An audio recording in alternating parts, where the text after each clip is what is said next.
Hello student, आज का जो टॉपिक हम डिस्कस करेंगे वो है चैप्टर 11 अल्कोहल फिनोल ईथर का पार्ट 3। और आज के टॉपिक में हम पढ़ेंगे कुछ अल्कोहल को बनाने की विधियाँ। प्रीवियस वीडियो में मैंने दो विधियाँ डिस्कस की थी, एक था हाइड्रेशन मेथड और दूसरा था हाइड्रोबोरेशन ऑक्सीडेशन मेथड। आज नेक्स्ट फर्दर विधि हम पढ़ेंगे। उसमें से पहली विधि है कार्बोनिल ग्रुप के अपचयन से। कार्बोनिल ग्रुप के अपचयन से ये विधि हम पढ़ेंगे, रिडक्शन होगा कार्बोनिल ग्रुप का। पहले जान लेते हैं कि कार्बोनिल ग्रुप क्या होता है।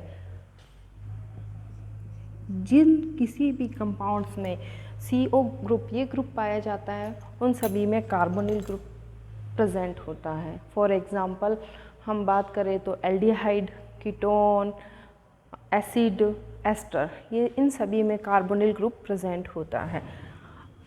इस अभिक्रिया को करने से पहले हम एक ट्रिक देखते हैं कि ऑक्सीकरण और अपचयन होता क्या है। ऑक्सीकरण और अपचयन नॉर्मली हम छोटी क्लास में पढ़ते हैं कि ऑक्सीकरण ऑक्सीजन का जुड़ना होता है और अपचयन हाइड्रोजन का जुड़ना होता है। हम यहाँ पे भी यही करने वाले हैं, हम यहाँ पे हाइड्रोजन ही जोड़ने वाले हैं। परंतु उससे पहले हम एक बात डिस्कस कर लेते हैं कि अल्कोहल का जब कभी भी ऑक्सीकरण होगा तो एल्डिहाइड और कीटोन बनेगा,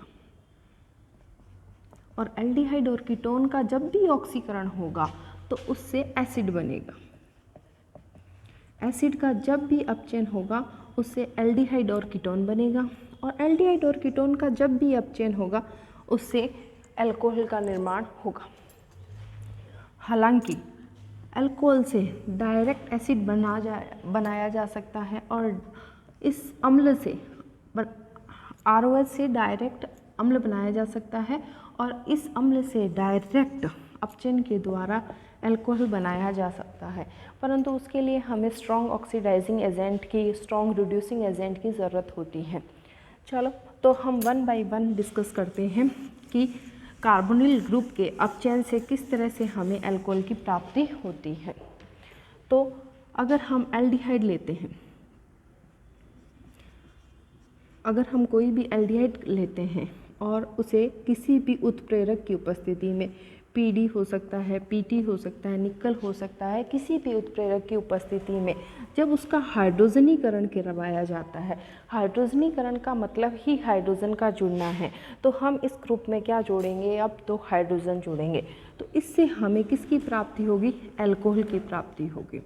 इससे हमें अल्कोहल की प्राप्ति होती है। परंतु ये जो अल्कोहल है वो कौन सा है, 1 डिग्री अल्कोहल है, क्योंकि जो हमने रिएक्टेंट लिया था उसमें जो कार्बन प्रेजेंट है वो 1 डिग्री कार्बन है, इसलिए हमें जो अल्कोहल मिलेगा वो भी हमें 1 डिग्री अल्कोहल ही मिलेगा। उसी तरह से अगर मैं कीटोन ले लूँ, कीटोन का भी उत्प्रेरकी हाइड्रोजनीकरण करूँ तो भी मुझे अल्कोहल की प्राप्ति होगी। परंतु ये जो अल्कोहल होगा वहाँ 2 डिग्री अल्कोहल होगा। इस तरह से हमने देखा कि एल्डिहाइड से 1 डिग्री अल्कोहल मिलता है और कीटोन से हमें 2 डिग्री अल्कोहल देखने को मिलता है। फिर हम फर्दर बात करते हैं अम्ल और एस्टर की।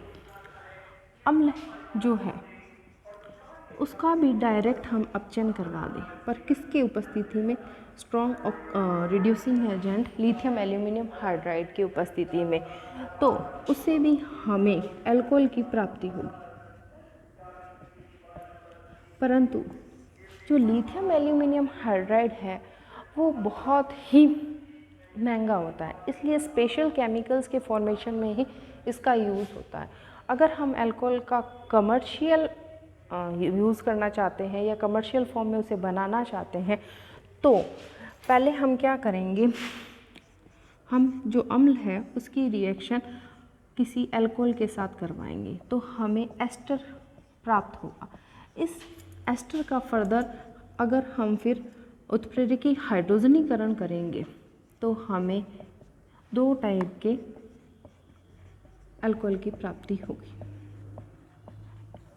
तो इस तरह से हमने देखा कि अम्ल से भी डायरेक्ट अल्कोहल बनाया जा सकता है, परंतु लिथियम एल्यूमिनियम हाइड्राइड की उपस्थिति में अगर हम ये बनाते हैं तो वो बहुत महंगा होता है। इसलिए इसका दूसरा जो स्टेप है या दूसरा जो मेथड है उसको हम फॉलो करते हैं।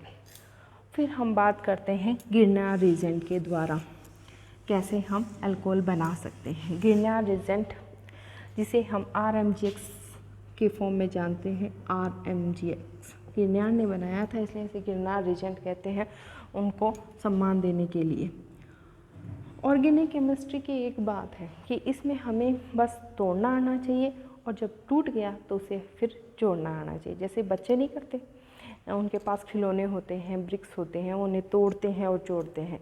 बस ऑर्गेनिक केमिस्ट्री को उन्हीं की तरह समझिए आप। बच्चों का जो खिलौना होता है कि हमें सिर्फ तोड़ना है और जोड़ना है, फिर अपने आप हो जाएगी। कार्बोनिल ग्रुप लिया, उसकी अभिक्रिया किसके साथ करवाई मैंने, RMGX के साथ। अब इसमें दोनों में हमें पॉजिटिव और नेगेटिव साइड ढूंढनी है, तो क्या करेंगे हम, पहले तोड़ने वाली प्रोसेस कर लेते हैं। इसकी विद्युत ऋणता ज़्यादा तो इस पे आंशिक ऋणावेश, इसकी विद्युत ऋणता कम तो इस पे आंशिक धनावेश। ऑक्सीजन की विद्युत ऋणता कार्बन से ज़्यादा, इसलिए उसके ऊपर नेगेटिव चार्ज आंशिक और इसके ऊपर पॉजिटिव चार्ज। इस तरह से हमने दोनों रिएक्टेंट को तोड़ लिया। अब बस जोड़ना है, पॉजिटिव के ऊपर नेगेटिव और नेगेटिव के ऊपर पॉजिटिव, बस काम हो गया हमारा। अब ये जो कार्बन है वो पॉजिटिव है तो इसके ऊपर कौन सा पार्ट जाएगा, ये R नेगेटिव वाला पार्ट, और ये O जो है वो नेगेटिव है, इस पे अब कौन सा पार्ट जाएगा, ये पॉजिटिव वाला। बस इस तरह से हमें ये एडक्ट मिल जाता है, एक युग्मोत्पाद मिल जाता है। इस युग्मोत्पाद का आगे हमें जल अपघटन करना है, जल अपघटन करना है। अब जल अपघटन में भी देख लो, इसको भी हम तोड़ेंगे H+ में और OH- में। इसमें देखो ये पार्ट नेगेटिव पार्ट है, ये पार्ट पॉजिटिव पार्ट है। बस दोनों को तोड़ लिया, अब दोनों को जोड़ देते हैं। इसके ऊपर जाएगा GH और MgX अलग हो जाएगा और उसके साथ जाएगा OH। तो इस तरह से हमें प्रोडक्ट मिल जाते हैं। अब सपोज करें अगर हम इन दोनों वैलेंसियों को हाइड्रोजन से फिल कर देते हैं तो हमें 1 डिग्री अल्कोहल प्राप्त होता है। ओके, पर इस कार्बन की एक वैलेंसी को हाइड्रोजन से और दूसरी वैलेंसी को अगर मैं एल्किल समूह से फिल करूं तो हमें 2 डिग्री अल्कोहल प्राप्त होता है। और इस हाइड्रोजन की, इस कार्बन की दोनों वैलेंसियों को हाइड्रोजन हटाकर एल्किल समूह से फिल करूं तो मुझे 3 डिग्री अल्कोहल प्राप्त होता है। तो इट मीन्स जब मैंने फॉर्मल्डिहाइड लिया तब मुझे 1 डिग्री अल्कोहल प्राप्त हुआ, जब मैंने एसिटाल्डिहाइड लिया तो मुझे 2 डिग्री अल्कोहल प्राप्त हुआ, और जब मैंने कीटोन लिया तो मुझे 3 डिग्री अल्कोहल प्राप्त हुआ। इस तरह से हम इन कार्बोनिल ग्रुप से डिफरेंट टाइप के अल्कोहल बना सकते हैं, 1 डिग्री, 2 डिग्री और 3 डिग्री। नेक्स्ट क्लास में, नेक्स्ट वीडियो में हम अल्कोहल की प्रॉपर्टीज़ के बारे में डिस्कस